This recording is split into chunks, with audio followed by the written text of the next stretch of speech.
పూరా లోకల్. దళితులే ఎక్కువగా క్రైస్తవ మతం పుచ్చుకుంటున్నారని బయట ఎక్కువగా వార్తలు వినిపిస్తున్నాయి.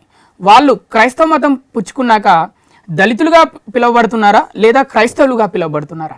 ఇది ఒక రకమైన సమాజంలో ఒక మిథ్య తయారైంది. డాక్టర్ బాబాసాహెబ్ అంబేద్కర్ స్పష్టంగా చెప్పాను. అయినా హిందూ జీవన విధానంలో ఏదైతే కులపరమైన వివక్ష ఉన్నదో దానివల్ల నాకు హిందూగా జన్మించిన హిందూగా మరణించను.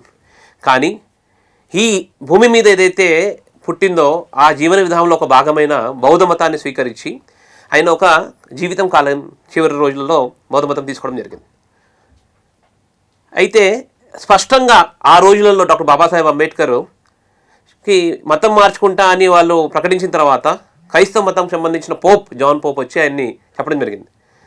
డాక్టర్ అంబేద్కర్ నువ్వు క్రైస్తవ మతం తీసుకో, నువ్వు కాకుండా నీతో పాటు నీ అనుచరులు ఎవరు ఉన్నారో వాళ్ళందరినీ కూడా తీసుకో అంటే డాక్టర్ బాబాసాహెబ్ అంబేద్కర్ స్పష్టంగా నేను కనుక క్రైస్తవ మతం తీసుకున్నట్టయితే నేను నాతో పాటు నా అనుచరులందరూ కూడా క్రైస్తవం మారితే ఈ దేశానికి వ్యతిరేకంగా వాళ్ళు మారడం జరుగుతుంది. కాబట్టి నేను క్రైస్తవ మతం తీసుకోను. అంటే క్రైస్తవ మతం ఎప్పటి నుంచో మన దేశానికి భారతదేశానికి వ్యతిరేకంగానే ఉంది స్పష్టంగా. ఎప్పుడు కూడా ఆంగ్లేయుల నుంచి వచ్చినప్పటి నుంచి కూడా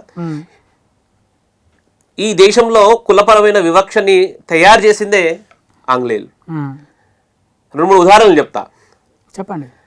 క్రైస్తవ మతం సంబంధించిన వాళ్ళు ఇందాక దళిత సమాజం చెందిన వాళ్ళే ఎక్కువ క్రైస్తవ మతం తీసుకుంటున్నారు అనే నేపథ్యాన్ని మీరు అడిగినప్పుడు మనం ప్రభుత్వ హాస్పిటల్లో చూస్తుంటాం.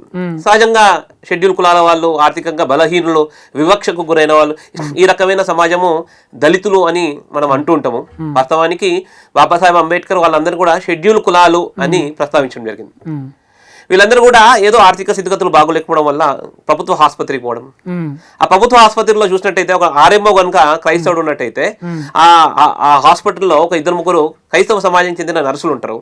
ఆ నర్సులందరూ వచ్చి మెడిసిన్ ఇచ్చే సమయానికి కొంచెం 1 గంట సేపు డిలే చేస్తారు.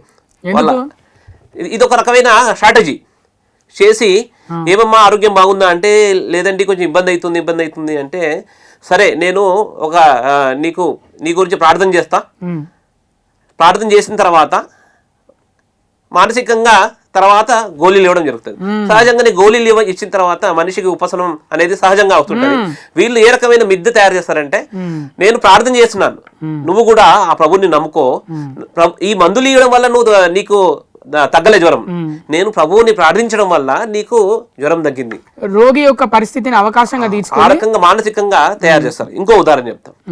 స్కూల్లో విద్యార్థులందరూ కూడా ఒక క్రైస్తవ స్కూల్లో చదువుకునే విద్యార్థులు, హిందువులు అందరూ కూడా పోతా ఉంటే సడన్ గా బస్సు ఆగిపోతుంది.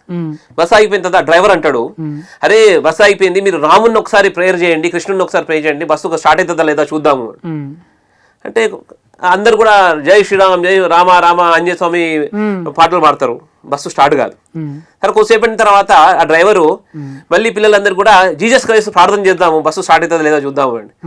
గట్టిగా ఒకసారి జీసస్ క్రైస్ట్ పేరు తీసుకోగానే బస్సు స్టార్ట్ అవుతుంది. అంటే ఏ రకంగా అంటే చిన్న పిల్లలు మెదడు మీద అంటే మీ దేవుడు ఎవరైతే ఉన్నాడో ఆ దేవుడు మనము ఏదన్నా సమయం ఆ ఇబ్బంది వస్తే ఆ దేవుడిని గుర్తు చేసుకుంటే ఆయన స్పందించడు. కానీ అదే సమయంలో మా జీసస్ క్రైస్ట్ ని మీరు ప్రేయర్ చేస్తే వెంటనే స్పందించినటువంటి మహత్తరమైన దేవుడు జీసస్ క్రైస్ట్ అని వాళ్ళకి తగ్గట్టుగా మార్చుకుంటున్నారు. ఆ సందర్భంలో తయారు చేస్తూ ఉంటారు. తయారు చేయగానే ఆ చిన్నటి పసికందు మనసు మీద నిజంగానే రాముడు దేవుడు కాదు, కృష్ణుడు దేవుడు కాదు, ఆంజనేయ స్వామి దేవుడు కాదు, జీసస్ క్రైస్ట్ దేవుడు అని ఇంటికి పోతాడు. ఇంటికి పోయిన తర్వాత అన్నం డివే సమయంలో స్కూల్లో ఏదైనా ప్రార్థన చెప్తుండే, ఇంతకుముందు యాదేవి సర్వభూతేషు అన్న రూపమే సంస్థితే నమస్తస్మై అని మనము శాంతివంతం చెప్పి భోజనం చేసే కొన్ని కుటుంబాలు ఉంటాయి. అదే కుటుంబాలల్లో ఈ రకమైన పిల్లలకి వాతావరణం చేయగానే ప్రైజ్ ది లార్డ్ అనే పిల్లోడు ఈ రకంగా అన్నం తింటుంటే తల్లిదండ్రులు గుర్తుపట్టారు. అది ఏంద్రా కొత్తగా చేస్తున్నావు ఇది అంటే అప్పుడు దాని వెనుక ఉన్న కుట్ర డ్రైవర్ నుంచి ఎక్కడి నుంచి అయితే కుట్ర స్టార్ట్ అయిందో ఇవన్నీ విషయాలు తెలిసిన తర్వాత మళ్ళీ తల్లిదండ్రులు పోయి ప్రిన్సిపల్ని అడిగి ప్రిన్సిపల్ని డ్రైవర్ని ఈ రకంగా చేస్తే అంటే స్కూలే ప్రోత్సహిస్తుంది చిన్నపిల్లల మనసు మీద ఈ రకమైన మతపరమైన ఒక మిద్దెతోని వీళ్ళందరూ కూడా మానసికంగా జీసస్ క్రైస్ట్ పట్ల ఆకర్షితులు కావాలి. మిషనరీ స్కూల్స్ లో హిందూ పిల్లల్ని ఎందుకు వేస్తారన్న అవసరమా? ఇప్పుడు అంటే షెడ్యూల్ కులాలకు చెందిన వాళ్ళు, ఆర్థికంగా బలహీనంగా ఉంటారు, కులపరంగా వివక్షకు గురైన వాళ్ళు, కాస్త కూస్తో భూమి ఉంటుందా అంటే అటువంటి కూడా భూమి ఉండకపోవడం వల్ల తప్పనిసరి పరిస్థితుల్లో పరిస్థితులు ఉన్న ఆధునిక పరిస్థితులలో పిల్లల్ని కూడా నా పిల్లల్ని చదివించుకోవాలి. నియరెస్ట్ స్కూల్ ఏది ఉంది, ఒక క్రైస్తవ సంబంధించిన స్కూల్ ఉంది, మిషనరీ స్కూల్ ఉంది, ఆ స్కూల్లో వేస్తారు. వేసిన తర్వాత ఆ తల్లిదండ్రులకు తెలియకుండా ఆ పిల్లలు క్రైస్తవ మత ప్రచారం వైపు ఆకర్షితులు అవుతుంటారు.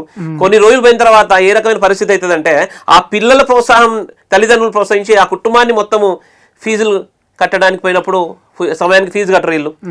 పోయి ఫీ రాయితీ అడిగితే మీరు రాయితీ కావాలంటే మతం మార్చుకోండి.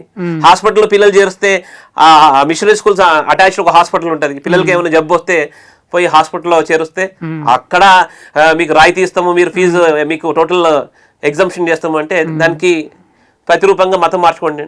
అంటే ఒక రకమైన సైకలాజికల్ ఇంబ్యాలెన్స్ అయిన పరిస్థితుల్లో వీళ్ళు హిట్ చేస్తారు. ఇక వేరే గత్యంతరం లేక ఇప్పుడు మతం మార్చుకునే పరిస్థితి నిర్మాణం అవుతుంది.